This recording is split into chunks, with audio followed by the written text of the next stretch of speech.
po tumakbo, yung po yung aking advokasya na maging libre ang edukasyon sa buong Pilipinas. Naging ganap na batas po yan. Pero wala namang budget. No? May batas nga po tayo, wala namang budget. Ang nakahanap po ng budget para pumapondahan yung libreng edukasyon sa buong Pilipinas ay si Senator Ping Lacson.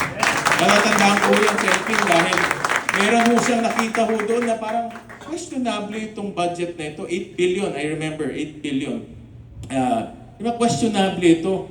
So tinanggal ho niya at naghanap po siya ng mas magandang mga programa na ilalagay itong 8 billion at isa sa mga napili ho ng Senado ay yung free higher education.